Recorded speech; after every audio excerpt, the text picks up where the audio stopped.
150वां अध्याय मनवंतरों का वर्णन। अग्निदेव कहते हैं, अब मैं मनवंतरों का वर्णन करूंगा। सबसे प्रथम स्वयंभू मनु हुए हैं। उनके अग्निंद्र आदि पुत्र थे। स्वयंभू मनवंतर में यमा नामक देवता, आर्व आदि सप्तर्षि तथा शतक्रतु इंद्र थे। दूसरे मनवंतर का नाम था स्वारोचिस। उसमें पारावत और तुषित नामधारी देवता थे। स्वारोचिस मनु के चैत्र और किमपुरुष आदि पुत्र थे। उस समय विपक्षित नामक इंद्र तथा ऊर्जस्वत स्वंत आदि द्विज मतलब सप्तर्षि थे। तीसरे मनु का नाम उत्तम हुआ। उसके पुत्र आदि थे। उसके समय में सुशांति नामक इंद्र, सुदामा आदि देवता तथा वशिष्ठ के पुत्र सप्तर्षि थे। चौथे मनु तामस नाम से विख्यात हुए। उस समय ऋतु स्वरूप आदि देवता, शिखरी इंद्र, ज्योतिष सोम आदि ब्राह्मण सप्तर्षि थे तथा उसके ख्याति आदि 9 पुत्र हुए। रैवत नामक 5वें मनवंतर में वितथ इंद्र, अमिताभ देवता, हिरण्य रोमा आदि मुनि तथा बलबंध आदि पुत्र थे। छठे चाक्षुष मनवंतर में मनोजव नामक इंद्र और स्वाति आदि देवता थे। सुमेधा आदि महर्षि और पुरु आदि पुत्र मनुपुत्र थे।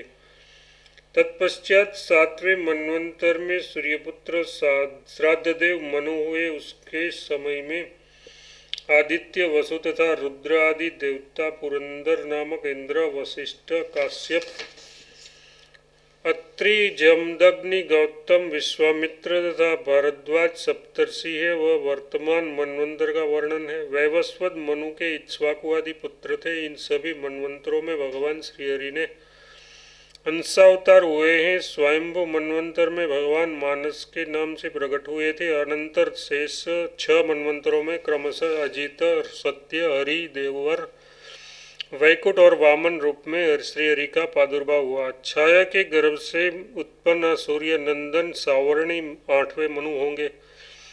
वे अपने पूर्वज मतलब ज्येष्ठ भ्राता श्राद्ध देव के समान वर्ण वाले हैं, इसलिए सावर्णी नाम से विख्यात होंगे। उसके समय में सुतपा आदि देवता, परम तेजस्वी अश्वत्थामा आदि सप्तर्षि, बलि, इंद्र और वीरज आदि मनुपुत्र होंगे। 9वें मनु का नाम दक्ष सावर्णी होगा। उस समय अपार आदि देवता होंगे। उन देवताओं के इंद्र की अद्भुत संज्ञा होगी। उसके समय में सवन आदि श्रेष्ठ ब्राह्मण सप्तर्षि होंगे और ऋतकेतु आदि मनुपुत्र तत्पश्चात 10वें मनु ब्रह्म सावर्णी के नाम से प्रसिद्ध होंगे। उस समय सुख आदि देवगण, शांति इंद्र, अविश्य आदि मनु तथा सुक्षेत्र आदि मनुपुत्र होंगे। तदनंतर धर्म सावर्णी नामक 11वें मनु का अधिकार होगा। उस समय विहंग आदि देवता गण, इंद्र, निश्वर आदि मुनि तथा सर्वत्र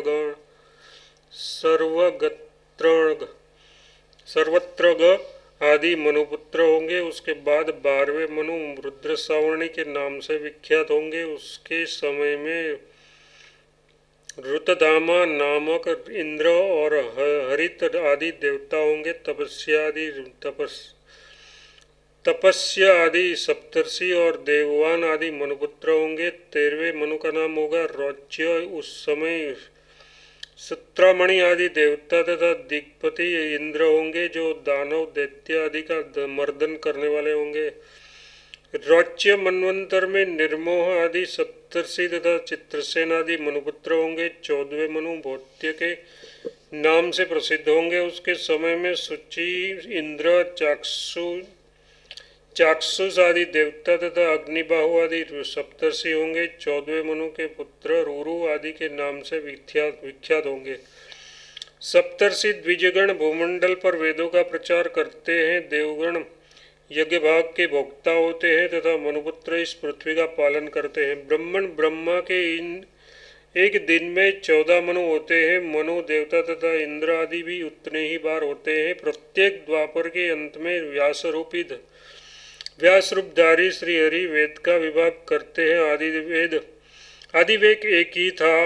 उसमें 4 चरण और 1,00,000 ऋचाएँ थी। पहले एक ही ऋग्वेद यजुर्वेद था, उसे मुनिवर व्यास जी ने 4 भागों में विभक्त कर दिया। उन्होंने अर्धवायु का काम यजुर्भाग से, होता का कार्य ऋग्वेद की ऋचाओं से, उद्गाता का कर्म साम मंत्रों से तथा ब्रह्मा का कार्य अथर्ववेद के मंत्रों से होना निश्चित किया। व्यास के प्रथम शिष्य पैल थे, जो ऋग्वेद के पारंगत पंडित हुए। इंद्र ने प्रमति और बालकल को संहिता प्रदान की। बालकल ने भी बौद्ध आदि को 4 भागों में विभक्त अपनी संहिता दी। व्यास जी के शिष्य परम बुद्धिमान वैशंपायन ने यजुर्वेद रूप वृक्ष की 27 शाखाएं निर्माण की। काण्व और वाजस्नेय आदि शाखाओं को याज्ञवल्क्य आदि के संपादित किया। व्यास शिष्य जैमिनी ने सामवेद रूपी वृक्ष की शाखाएं बनाई। फिर सुमंतु और सुकर्मा ने एक एक संहिता रची। सुकर्मा ने अपने गुरु से 1000 संहिता को ग्रहण किया। व्यास शिष्य सुमंतु ने अथर्ववेद की भी एक शाखा बनाई तथा उन्होंने पैपल आदि अपने सहस्त्रों शिष्यों को उसका अध्ययन कराया। भगवान व्यास देव जी की कृपा से सुत ने पुराण संहिता का विस्तार किया। इस प्रकार आदि आग्नेय महापुराण में मनवंतरों का वर्णन नामक 150वां अध्याय पूरा हुआ।